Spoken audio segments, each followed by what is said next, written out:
I'm more than happy to be here today. So thank you very much for letting me come introduce myself. I do have to recognize three people very quickly. My folks who provided the foundation for who I am today as well.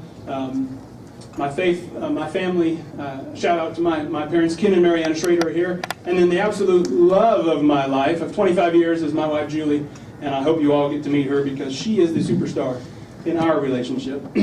Thanks to the Adams County Republican Party for letting me come today.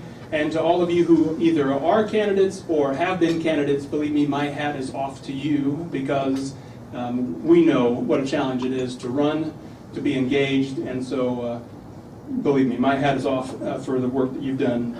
I'm going to take just a little bit of divergence here because as geek, believe me, it sounds geeky, but I actually thought about President Abraham Lincoln this past week. But the reason for that is because I spent 2 days in Springfield at a conference, and when you understand that I was meeting my continuing educational requirements to be a licensed land surveyor in the state of Illinois, maybe that'll help bring you full circle with President Lincoln, one of our most famous land surveyors in the state of Illinois. So while I was there, I did spend a little bit of time thinking about Mr. Lincoln, and we land surveyors in Illinois hold a special endearment for him. And if you'll indulge me, I'd like to draw some comparisons between the process of surveying the land and the effect of good governance. As surveyors, we're tasked with following in the footsteps of those who have gone before us, to retrace their steps and to chart the lines and paths that they have cleared for us, to diligently follow their lead and carefully study their legacies and monumentation in order to guide us as we navigate through an ever-changing world. And as I pondered, I don't know if I was more inspired to be following in the footsteps of Mr. Lincoln or more apprehensive. I wondered what he would think of the world that we now live in, the nation that he sacrificed so much to preserve for us.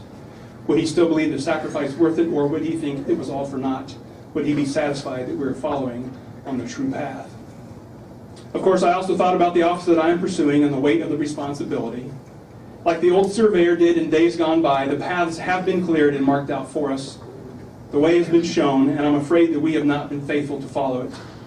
The job of our leaders is to watch for the indicators and to carefully preserve the monuments that can help to guide us to where we need to go. But we must watch for them and protect them. I fear that the state of Illinois has sadly lost its way, that it has disregarded what in the surveying profession we call the boundaries and evidence, and the responsible care that is required and necessary if we are to succeed. It is this compulsion that drives me, that motivates me, and that impassions me to act now. I firmly believe that while indeed things are much worse now than perhaps they have ever been, I still hold on to the hope that all is not lost. I'm appealing today to you for your support, for your endorsement, because these paths, these monuments are what define my character as a person. I understand that the system as a whole is broken and that complete transformation is what Illinois needs to head back in the right direction. I firmly believe that Illinois needs new leadership with a clear vision of the future and a proper respect for the past. As Jim mentioned, on March 18th, you will have a decision to make regarding the race for Illinois State Representative, and I'm proud to say that you have a choice.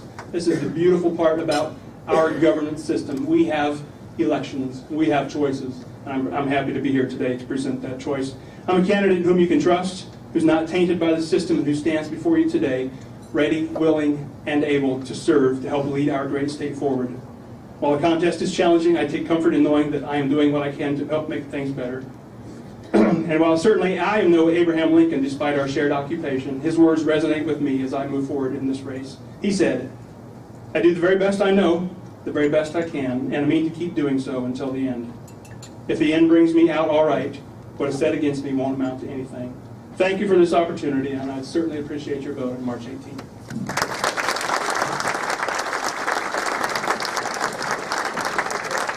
Okay, thank you, Marshall.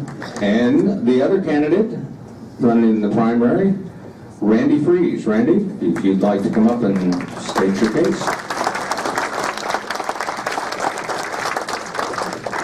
Thank you, Jim.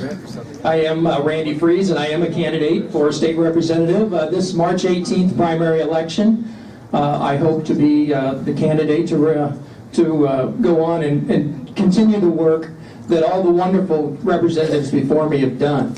And if they were in the room, I would certainly ask them to stand. But Jeff Mays, who served us so well, so a conservative leader and Art Tinhouse, who served us also so very well, and Representative Jill Tracy, who continues to serve us so very well. We thank them. One of the great questions I'm first asked, I think, when I tell someone, when I introduce myself that I'm a candidate for state representative, is they say, why would anyone want to get involved in the political system of this state? They must think maybe I've got a wire loose. And I thank those three people that I've just mentioned for standing up and making that commitment, because it is worth taking conservative thoughts, conservative ideas, and conservative values to Springfield, even though we're outnumbered. Quickly, to just tell you, most of the people in here I know, and maybe you know my background, but I just tell you that some of the reasons why I think I make a strong candidate for this office. I was born and raised on a farm. I still own a piece of that family farm. I was educated at Western Illinois University with a Bachelor of Science degree in agriculture, and I worked in the ag field for several years. And even today, my wife and I are members of the Adams County Farm Bureau. So I stay in tune with agriculture and farm issues, and ag and farm issues are of utmost importance in the 94th District. We are very agri-centric here in this district. Secondly, you probably also know that my wife and I, for 20 years, ran a small retail business. We founded the business, we started it, we grew the business, we hired, we made the payroll. We did everything from writing the checks to cleaning up the parking lot of trash. It's something you do in small business. So that's been a very big part of my life. And so I take that background from a small business person. The issues that are important to business in the state of Illinois is something that's very, very honed within me.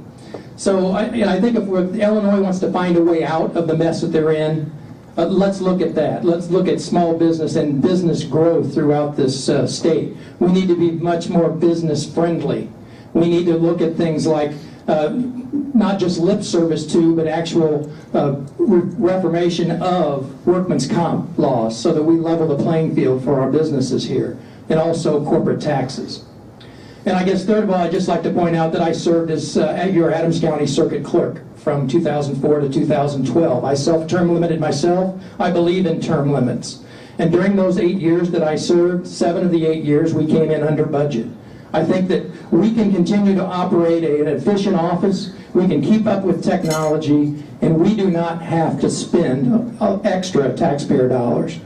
Those are the items I would like to take with me to Springfield to represent you, and I wish you would, on March 18th, support me for your state representative in the 94th District. And before I leave, I would just like to say one thing. I would just like to have everyone include in your thoughts and prayers Glenn Ebbing, who would probably be here if he wasn't in the hospital. Is he still in the hospital in Barnes Hospital in St. Louis, recuperating from heart surgery? So keep him in your prayers. Thank you.